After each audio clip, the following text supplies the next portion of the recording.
Hey guys, love your videos. Hey look, I've got two questions for you today. Firstly, should I seek investment from friends and family, or should I seek this and take money from them, knowing that I could possibly not give it back to them?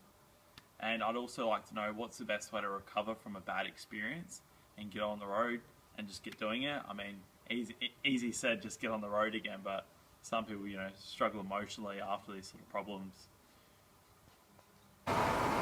Great question, Josh. So you want to ask us if you should take investment from friends, family, or fools, right? Oh yeah, I forgot about Yeah, fools is another part. So this is like a big question that comes across many times. I've done it already. I've asked my family for money or investment into one of my business ventures. So what we want to address is, Should you? When should you? And what to expect when you do take the money. Yeah, exactly. So what was the first part? Should you? Okay, so, should you? I think if you're trying to raise a big round of money, like a Series A or a seed round, or growing this business into a multi-million-dollar business, every investor initially is going to say, hey, did you raise any money from your friends and family? And the reason why they're really asking that is that's building in faith that your friends and family, the people that absolutely should know you, are taking a jump with you and giving you money. Yeah. So there's already that stigma that hey, you have to go and get money off your rich friends and your rich family, and then you can come talk to me as an angel investor or as an investor afterwards. So I think it comes down to what type of business are you growing. Yeah. So there's three kinds of businesses that I think. There's so your bootstrap businesses? Yeah. So you got businesses that you don't really need the money. And it's about the need. Like, do I absolutely need this money to get to the next level? If I don't, then why am I going to take it? Yeah. Like, you shouldn't be feeling comfortable if you're hustling, right? You're not feeling comfortable. No. You're constantly moving. Yeah. So I think that there's your bootstrap business, which has the opportunity of you going and selling a product over and over and over again. Yeah. Making huge amounts, because every single time you sell the product, there's a nice big. Just do it organically. That comes along with it. Yeah. Yep. And the other business is freelancing. I wouldn't call that a startup, so let's move away from that. Oh yeah. Let's move away from that. That's not a startup. I think if you're freelancing, you definitely don't need to be taking money from your friends and family unless you don't have the equipment. Yeah. So if you don't have the equipment for your task that you're trying to do, work out how you hustle to get the equipment. I don't think you should be taking money from someone else just to start a business. Yeah. Then I think you have the growth companies. Yes. So you got those companies that I can't go and sell big ticket prices at the start. So like say Aston Club, for example, we can't go on every single time we sign up a new venue. Doesn't mean we get any cash coming in. Yeah. All that we're getting is the ability to have transactions go through their system, which then we take a small cut at the end. So it's going to take us a long time to actually make a profit or to make any good sized revenue to grow the company out as fast as we need to. So when should you take investment or seek investment when you're a growth company? So I guess once you've done your proof of concept. Yeah. So that means. So you can spend 2 months building that software. Like if at the end of the day, so like I did this with Aston Club, we put together like some screens and we went, yeah, okay, cool, this is how we want to build it out. We built it out really quick. We found a venue. Yep. We went out and we just put in a whole bunch of friends and said, look, let's just test this out. So we integrated like that you could buy a drink at the bar and then you could use your phone and you could pay for it. And we went, cool, we have a proof of concept. And then we had to go back and go, okay, like what did we learn from that? Now we're probably at the point. Sorry guys. Hi Dad. You see we're doing something here?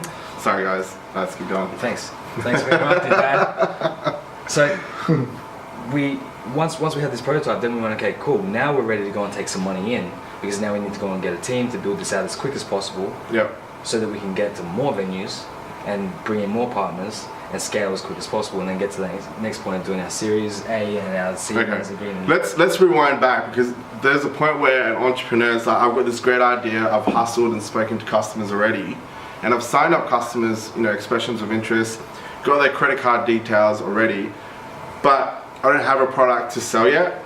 So I've done the whole fake it till I make it, and so I've got a product using wireframes and prototypes.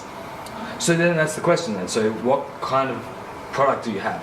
Is it that these people that have signed up with their expression of interest, when you've got your product, they're going to pay you $300 a month? Yeah. Or they're only going to pay you as they grow or as it gets used? Because if it's $300 a month, then you just work out how much you need to live each month. sign up enough customers, and then you go and do your MVP. So that's your minimal billable product, not Yes. that Not MVP? valuable product. Because Yeah. you can get to that. Yeah. You just want to get to the point that you've got enough money coming in that keeps you going every single month. And especially for subscription service, you keep hustling, you keep selling on the side while your product's getting built. You know, your product can keep growing out, and then you get more customers, Yeah. and then you probably don't need to get to the point that you raise money. Yeah. Unless you get to the critical mass, you go, I'm going to raise money for pure growth, Yeah. to get heaps of salespeople. Yeah. It shouldn't be because I'm kind of like, I need to make sure that my rent's paid today. Yeah. So to get $10,000 versus I want to get, $50,000. So, when you start off really early, you don't have your product yet. Which one do you take? Should you even bother with $10,000, or do you bootstrap till you get to the point where you've got your minimum billable products, or? It comes back to what type of company it is. Yeah. If it's one that's got a big size price ticket on it, that every month you get to charge them, it's going to be easy for you to live off of that. On a smaller scale, you don't need thousands and thousands of users to use it. Yeah. From day one, then don't take the cash. Yeah. Just grow it as quick as possible. Yeah. So should you take the money? We've covered that. Depending on where you sit. Yeah. What was the next part? So Should you? when, When should you? and then what's the risk of taking the money? Yeah. So one of the biggest risks is that if you take investment from friends and family and fools, you've got the biggest Well, the risk of reality like of it is- burning bridges. Like, say for example, you take this money, you have to give the expectation. You have, tell them that there's this risk. I'm going to mitigate this risk, but there's this risk that you may never see your money back. So, I would probably sell it to them on expect that your money is already gone.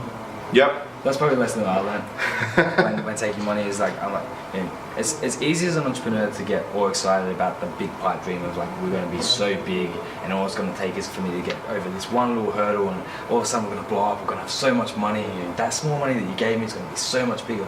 But the reality of it is most of us fuck up and we fail. yeah, So by getting my parents or getting my friends already prepared saying, look, you're going to take a gamble with me. It's a risk, Yeah. I think I have all the tools in my pocket to be able to get this to being successful. But the reality is, as soon as you give me that money, expect that it's already gone. yeah, Expect it's not coming back. yeah. And if you can't afford that and you can't handle that, don't give me the money. Yeah, that's the same thing for you. So if you can't handle, the risk of, your parents burning bridges with you or your friends burning bridges with you, don't take the money if you're not 100% confident. Because things will get tough. So that's the next part of what to expect once you take the money. Yeah, Is that it's not like you're taking money from a bank and you have some stranger that will call you every month saying, excuse me, your payment's late. yeah, It's you live with these people. You go to Christmas parties together. You go to birthdays together. they know where you live. They do. They're probably in the next room over. Yeah, if you're like a real hustling, starting off kind of entrepreneur, then you're still living at home with your parents. Yeah. There's nothing wrong with that. I've done that for many years. It's cool. It's cool. Just don't be 35 and doing that. I think, yeah. So if you have to make sure that the risk is that if you're not paying, if you fuck up and you don't have that money to give back to them, so long as you've handled that at the start with, look, if you can't afford to give this out, don't give it out, then you're not risking a relationship. And it's not worth it. It's Yeah. not worth risking a relationship over a couple of dollars.